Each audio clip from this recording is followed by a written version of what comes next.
여러분 안녕하십니까? 보험과 금융을 이야기하는 자리 보금자리입니다. 요즘 경제적 어려움으로 보험을 중도 해약하는 사례가 계속 늘고 있습니다.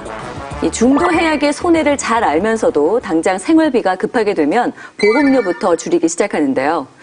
특히 정말 필요한 순간에 이 보험 혜택을 경험한 사람들조차도 경제적 어려움으로 보험료를 내지 못해서 자동 해지되는 경우도 많다고 합니다.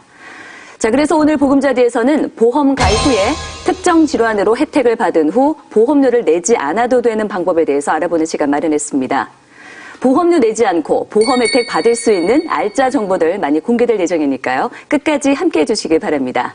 보험도 귀가 얇으신 분들은 자기가 알지도 못하는데 괜히 사인해 주신 분은 굉장히 많거든요. 보험을요, 제가 20대 때 한 열 몇 군데 들어간 것 같아요. 열 몇 개요? 아하. 그 끝나가지고 막 이렇게 받은 것도 있고. 그러니까 요즘 잘하시네. 그때는 넣으라면 그냥 막 집어넣었던 것 같아요.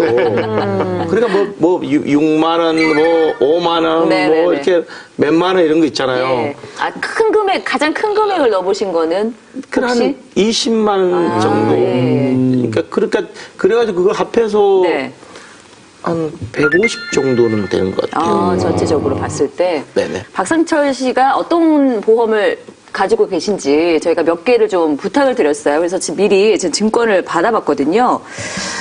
보내주신 거 보험 중에 하나를 좀 살펴보겠습니다. 지금 보니까 하나가 1995년도에 가입한 보험인데 주계약 4천만 원. 네, 개인 연금 보험이에요. 이제 월 납입료는 14만 9,400원 정도. 그리고 10년 납입하는 보험인데 납입이 이제 이미 끝나셨잖아요. 네. 이 보험은 어떻게 드시게 되셨어요? 보험을 그 당시만 해도 이제 아는 사람들이 많으니까 주변에 이제 친구도 많고 아는 사람 되게 많은 것 같아요. 그러니까 좀 주변에 친구들이 많으니까 와서 야 이거 좋은데 해라. 그래 뭐 넣어서 나쁠 게 없겠다 싶어서 집어넣은. 요건 어떤 보험인지 저희가 한번 점검을 해볼게요. 네네. 이 보험 같은 경우에는 지금 납입은 이미 종료가 되셨고요. 네. 27살 때 가입을 하셨더라고요. 일찍이 좀 준비를 하신 것 같아요. 그리고 이게 좀 특이한 점이 있는데 6년 후부터 이제 연금 수령을 하실 수가 있는 거예요. 너무 젊으신데 갑자기 연금 수령을 한다고 하실 수 있다고 제가 하니까. 무슨 2년 있으면 받아요. 나이 많이 들었네. 그래서 제가 지금 좀 놀랐고 10년간 매년 이 연금액이 상승을 해요. 맨 처음에는 뭐 8% 정도 상승을 했다가 그 이후에는 이제 자세하게 좀 더 봐야겠지만 뭐 1%, 2% 정도 남짓 계속 이제 매년 상승을 하고요. 마지막에 10년이 끝나면 10년 후부터는 그 금액을 그대로 종신토록 보장을 받으실 수가 있어요. 연금을 매년 받으실 수가 있어요.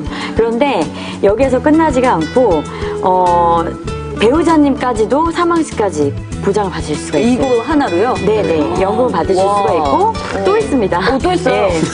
살아계셨을 때 살아계셨으니까 장수하셨다고 장수 축하금이라는 걸 줘요. 그래서 이게 어마어마하게 이게 연금을 많이 받을 수 있는 굉장히 좋은 보험을 준비를 하셨더라고요. 어머. 이거 알고 가입하셨어요? 제가 주변에 그 인맥을 잘 둔 거예요. 저는 너무 집어넣는데 제 주변에 인맥들이 사람이 좋은 분들이네요. 아니, 생각보다는 적은 금액인데 그렇죠. 종신토록 보장을 받을 수 있고 심지어 이제 배우자까지도 보장을 받을 수 있다니까 그렇죠. 너무 좋은 보험인데 지금 이제 오래전에 가입하신 거잖아요. 그렇죠. 지금도 이렇게 좋은 보험이 있어요? 당연히 없죠. 이 그게 당시에 얼마나 잘 된 거예요. 정말 좋은 선택 중에 하나를 하셨던 것 같아요.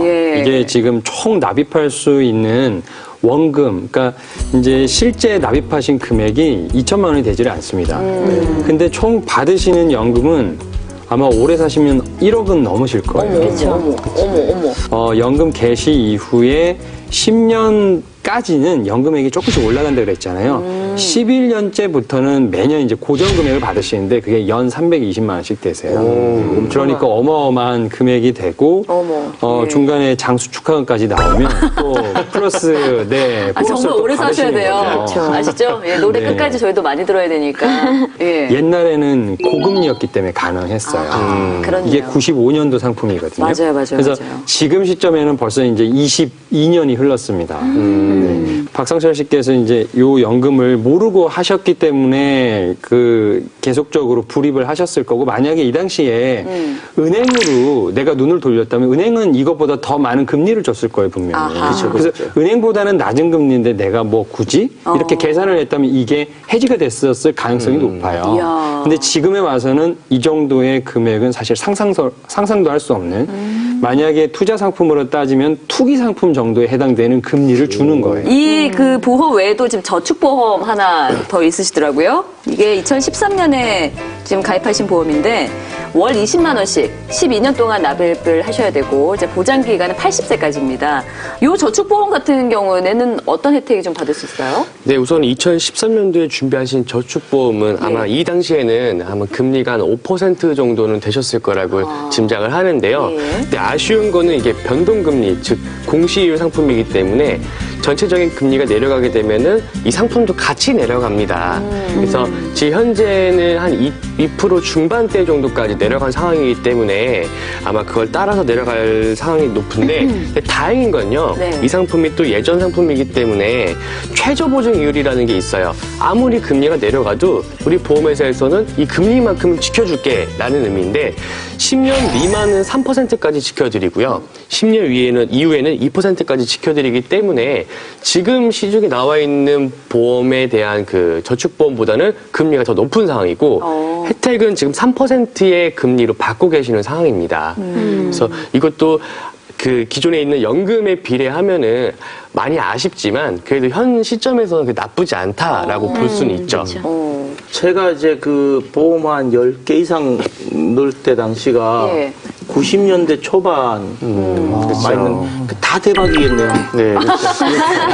지금 하나 보시고 되게 기대치가 높아지셨네요. 아니, 가만 보니까 이게 금액이 작아서 그런데 이제 좋은 보험들이 많았던 거죠. 그 보니까요. 당시에는. 그러니까 예. 그때는 저는 뭐 이거 해가지고 그 나중에 보장 이거 그 나이 20대 그 생각 전혀 안 하잖아요. 사실. 그렇죠. 그보다도 그냥 여기서 얘기하니까 괜히 저거 하니까 해주고 여기서 와서 얘기하니까 또 친하니까 또 해주고 이런 식이었거든요. 저희가 좀 시간을 내서 10몇 개 되는 이거 보험들을 조금 정리를 좀 한번 해드려야 되겠다. 앞으로 얘도 건강 챙기셔야 되니까요. 예. 40대 박모 씨는 지난해 말 직장에서 실시하는 건강검진을 통해 대장 내시경을 받았습니다. 그런데 검진 도중 박 씨의 대장에 용종이 하나 발견됐는데요.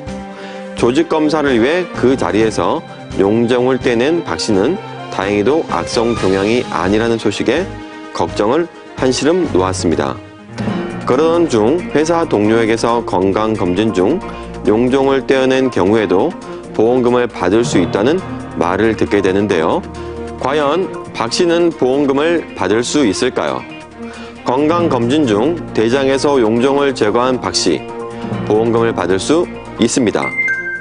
박 씨가 가진 생명보험의 수술비 특약을 통해서 수술보험금을 청구할 수 있는 것인데요. 여기서 수술비 특약이란 가입자가 수술을 받은 경우 수술비를 지급하는 특약을 말합니다. 수술비 특약의 수술 분류표를 보면 수술용 칼을 사용한 것 이외에도 내시경을 이용하는 치료 역시 수술로 인정된다는 약관을 볼 수 있는데요. 대부분의 사람들이 건강검진을 받을 때 보험금에 대해서는 생각하지 않는 경우가 많습니다. 그 이유는 수술비 특약 약관에서는 검사나 진단을 위한 수술은 보험금 지급 대상이 아니라고 규정해 두었기 때문인데요. 게다가 수술로 인정받기 위해서는 기구를 사용해 인체의 특정 부위를 잘라 없애는 등의 조작이 있어야 하며, 이는 질병이나 재해로 인한 치료를 위해 필요하다고 인정한 경우여야 합니다. 하지만 박 씨처럼 위나 대장에서 용종을 제거할 때는 대부분 조직검사를 통해 악성 여부를 확인하기 위해서 용종의 일부가 아닌 전체를 잘라내게 되는데요. 이러한 이유는 검사를 위한 목적도 있지만 지속적으로 용종이 자라는 것을 막기 위해 용종을 제거하는 수술의 목적도 포함하기 때문입니다. 그러므로 박 씨는 수술비 특약에 해당하는 보험금을 받을 수 있는 것이죠. 여기서 보험사별 수술비 특약에 대해서 알아볼 텐데요. 생명보험사의 수술비 특약은 수술 종류를 수술 비용, 난이도 등에 따라 1종에서 5종으로 나누며 수술 1회당 10만 원에서 많게는 1,000만 원의 금액을 보장해 줍니다. 반면 손해보험사의 수술비 특약은 상해수술비, 질병수술비로 구분하기 때문에 생명보험사보다 보장 범위가 넓은데요. 뿐만 아니라 생명보험사와 손해보험사 모두 특정 질병 수술비 특약을 통해 암이나 심혈관, 뇌혈관 질환, 당뇨와 같은 특정 질병 수술비에 대해 100만 원에서 1,000만 원 정도의 수술보험금을 보장하고 있습니다. 그렇다면 생명보험과 손해보험의 수술비 특약에 모두 가입된 박 씨가 수술보험금을 청구할 경우 받을 수 있는 보험금은 얼마나 될까요? 대장 검진 도중 용종을 제거한 박 씨는 생명보험의 2종 수술비 50만 원과 손해보험의 질병수술비 30만 원을 합산한 총 80만 원의 수술보험금을 지급받을 수 있습니다. 알면 이득이지만 모르면 손해인 경우가 많은 수술비 특약. 이번 기회에 숨은 보장들 알뜰히 챙겨보시기 바랍니다.